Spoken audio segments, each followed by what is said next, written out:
pâtissier de renom, mais aussi chocolatier, glacier et auteur de livres à succès, Pierre Armet était tout désigné pour réaliser des desserts de fête. Et Pierre, on commence par quel dessert de fête? On commence par une pomme de pain au chocolat. Pierre, là, on a mélangé donc 75 g de poudre d'amande, 100 g de sucre semoule Et 30 g de farine. et on mélange bien le tout. Là, on va fouetter Là- les blancs pour les monter en neige. Alors, il y en a 4 blancs. 4 blancs d'œufs. Alors, on incorpore le sucre petit à petit, que les blancs montent. Donc, 75 g de sucre pour les 4 blancs. Voilà. L'opération suivante consiste à mélanger toute cette préparation dans À les cette blancs d'œufs. meringue, oui. Voilà. Et on verse tout d'un seul coup comment... Oui, tout d'un seul coup, Et on mélange délicatement. voilà, délicatement par contre. Alors, Pierre, pour être pâtissier, il faut être dessinateur. Bah, un petit peu parce que là j'ai donné tout simplement une Là, forme de on a- pomme de On pain, a pris une plaque, une feuille silicone, enfin feuille de papier sulfurisé sulfurisée. ou siliconé. Alors là, on prend une poche. On fait le tour, ensuite on garnit le centre. Donc le four est préchauffé à 175 degrés. Voilà.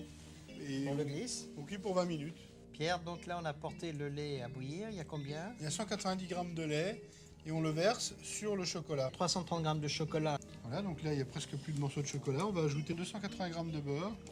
Et là notre ganache est prête. Alors Pierre, le biscuit froid, on l'a égalisé sur les beurres. On a découpé un carton épais pour le maintenir et on le repose dessus. Le petit, c'est pareil, on l'a égalisé, mais là, il n'y a pas besoin de carton dessous. Non, parce qu'il va venir sur le deuxième. On va mettre les 3/5 de la ganache sur la première couche. Et là, il y a une opération qui est très importante, c'est de parsemer les pralines. Alors j'ai gardé un tout petit peu de ganache, c'est ce qui va me permettre aussi tout à l'heure de coller mes écailles. Et voilà, donc là notre pomme de pain elle a pris forme. Et donc là on passe au réfrigérateur une bonne heure. Une bonne heure. Oui. Là, la masse est bien froide. On va remettre un peu de ganache, ce qui va nous permettre de coller nos langues de chat. On les superpose à peine. On peut la laisser telle quelle, cette pomme de pain est très jolie comme ça. Ou alors on peut légèrement la saupoudrer de cacao. Pierre, quel beau dessert pour les fêtes. Mais on peut le faire aussi tout en chocolat, si on a un peu de courage. Ouais, mais alors là, chapeau l'artiste. Merci. Au revoir. Et bon appétit, bien sûr.